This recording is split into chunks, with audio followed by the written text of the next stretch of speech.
Halo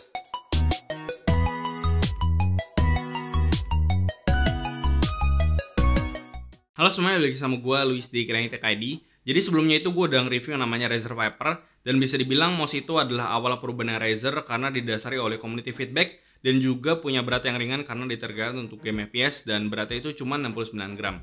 Dan mouse gaming yang ringan itu juga punya banyak advantage untuk game FPS, dan karena hal itu juga makanya banyak brand-brand gaming seperti Glorious, G-Wolf, lalu Cooler Master, dan bahkan Razer juga mengikuti tren ini. Dan mereka belum lama ini ngerilis Viper Mini, yang dimana adalah versi mini dari Viper yang sebelumnya itu pernah gue review. Punya ukuran yang lebih mini, berat yang lebih mini, dan juga punya harga yang lebih mini, yaitu di 880 ribuan sejak video ini naik. Karena kedepannya mungkin harganya bisa berubah tergantung dengan dolar yang sekarang lagi sangat fluktuatif banget. Nah, sebelum gue mulai lebih detail lagi, gue mau ajak kalian dulu untuk subscribe ke channel ini, karena gue masih akan nge-review barang-barang yang keren lagi, dan jangan lupa untuk nyalain lonceng di bawah supaya nggak ketinggalan notifikasi dari channel ini. Selain ukuran yang lebih mini dibanding Viper yang biasa, mouse ini juga punya berat yang lebih mini, yaitu di 61 gram. Jadi bisa dibilang udah sangat ringan banget.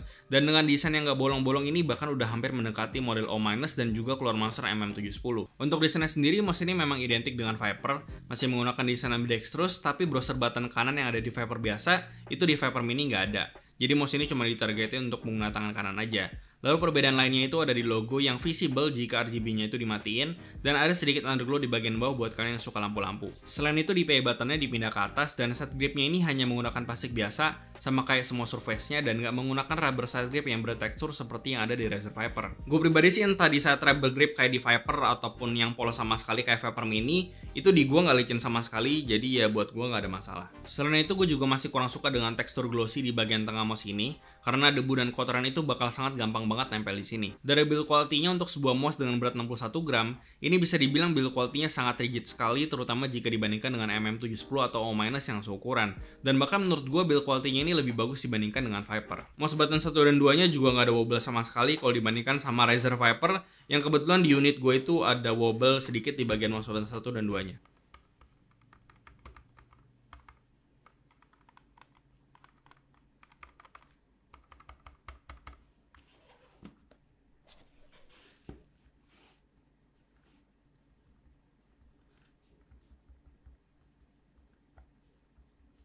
Untuk shape sendiri, mouse ini sebenarnya nggak bisa dibilang cuma sekedar versi kecilnya Razer Viper.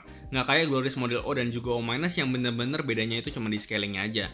Tapi Viper Mini punya dimensi panjang yang tentunya lebih pendek dan lebih kurus dari Viper. Cuma Viper Mini punya ham atau punuk yang lebih tinggi dibandingkan dengan Viper yang cenderung lebih ceper. Dan menurut gue ini adalah pendekatan yang sangat baik banget, karena waktu dipakai mouse ini jadi nggak terlalu kerasa kurus dan kecil banget, nggak kayak waktu pakai O-, karena bagian ham belakangnya itu lebih tinggi. Dan meskipun punya dimensi yang hampir mirip, buat kalian yang punya panjang telapak tangan di 18 cm, masih bisa pakai mouse ini di claw grip dibandingkan O- karena terlalu ceper. Lalu buat kalian yang punya panjang telapak tangan di 19 cm ke atas, kalian bisa pakai ini di fingertip grip, dan buat yang di bawah 18 cm kalian bisa pakai di claw grip.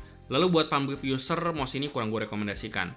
Dan sebagai referensi lagi, mouse ini punya bentuk yang kurang lebih sama dengan Zowie ZA13. Untuk mouse fitnya sendiri, Viper Mini bisa dibilang udah upgrade kalau dibandingkan dengan Viper yang masih menggunakan Teflon fit tipis yang biasa. Di sini Viper Mini udah menggunakan 100% PTFE rounded, yang bisa dibilang udah sangat smooth, dan kualitasnya gue bisa confirm kalau ini udah punya kualitas yang sama bagusnya dengan fit third party kayak Tiger Arc atau Hyperglide. Jadi berita bagusnya kan nggak perlu langsung ganti mouse fit kayak yang gue lakuin di Razer Viper gue yang sebelumnya. Tapi di sini gue agak kurang ngerti sama keputusan Razer yang memutuskan untuk nggak pasang fit donut atau fit bullet yang ada di tengah, tapi mereka justru malah ninggiin plastiknya jadi terkesan kayak fit. Gue sebenarnya kurang ngerti tujuan mereka itu apa bikin desain seperti ini. Mungkin ada kaitannya dengan LOD, tapi gue sebenarnya lebih setuju dengan desain yang flat aja kayak di Glorious model O atau MM710, atau ya sekalian aja dipasangin fit. Karena dengan desain seperti ini justru bagian tengahnya jadi kerasa kasar, apalagi kalau mousepad kalian itu cloth dan gak sepenuhnya flat. Jadi hal ini agak disayangkan aja menurut gue.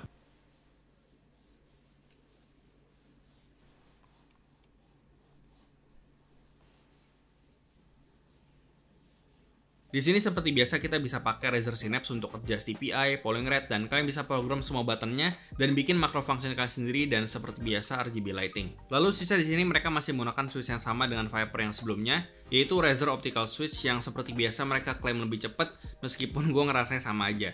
Dan dengan optical switch ini kan nggak perlu ragu lagi soal S Pen, karena switch itu nggak membutuhkan kontak fisik seperti mechanical switch biasa, melainkan menggunakan semacam sensor untuk inputnya.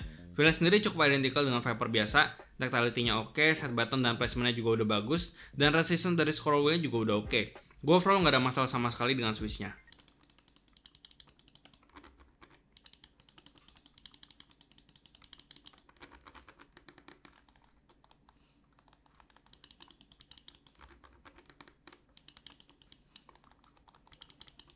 Untuk kabelnya di sini Razer masih menggunakan kabel yang sama, yaitu Speedflex cable yang bisa dibilang sangat identik dengan paracord yang sangat ringan dan fleksibel, meskipun masih belum sefleksibel MM710 ataupun Jewels Hati. Lalu untuk sensornya di sini Razer menggunakan Pixar PMW3359 yang punya 8500 dpi.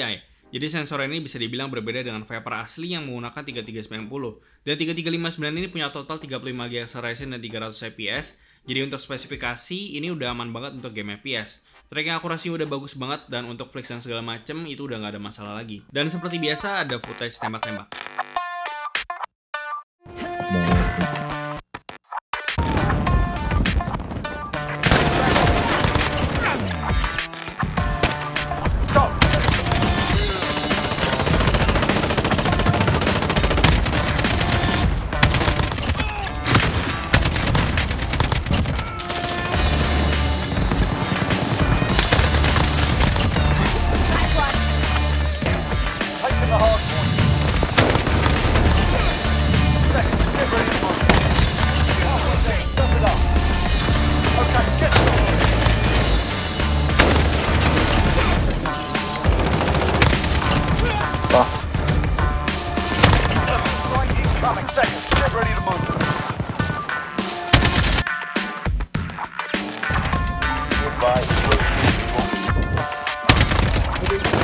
Oke, dapat.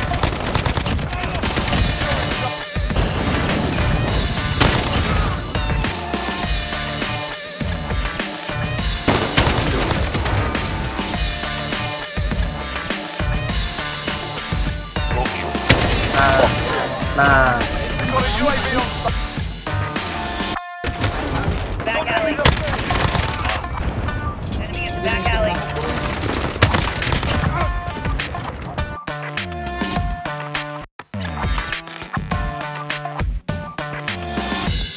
Tadi coba.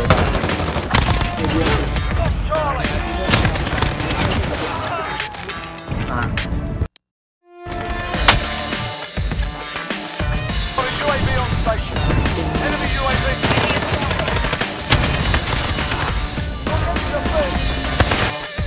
Enemy in the top.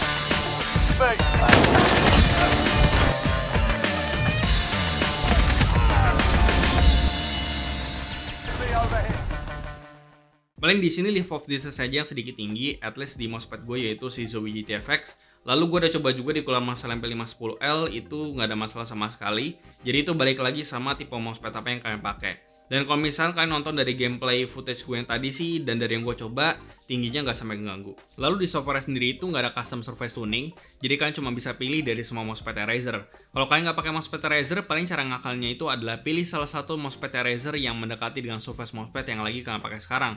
Dan baru setelah itu kalian bisa tuning sendiri secara manual. Dan ya kesimpulannya gue kembali diimpress sama Razer dengan si Razer Viper Mini, karena meskipun ini adalah versi mini dari si Razer Viper dan punya harga yang lebih mini juga, tapi mouse ini nggak bisa dibilang sebagai downgrade. Shape-nya bagus, switch-nya nggak ada masalah, dan build quality-nya untuk mouse ringan ini gue rasa kalian nggak akan nyangka kalau mouse ini benar-benar ringan.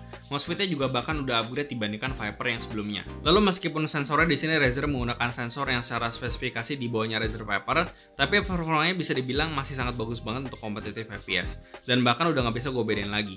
Paling perbedaan yang bisa gue rasain itu cuma dari level of distance saja yang kerasa sedikit lebih tinggi, tapi itu juga menurut gue nggak ganggu. Lalu gue sangat rekomendasiin mouse ini buat kalian yang punya ukuran panjang tapak tangan itu di bawah 19 cm untuk fingertip, dan juga di 18 cm ke bawah untuk claw ataupun fingertip.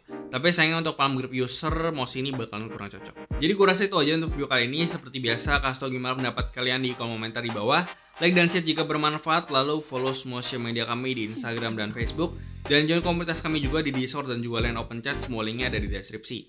Yang terakhir jangan lupa untuk subscribe. Gue Luis dari Kerangnya TKD, sampai jumpa di video berikutnya.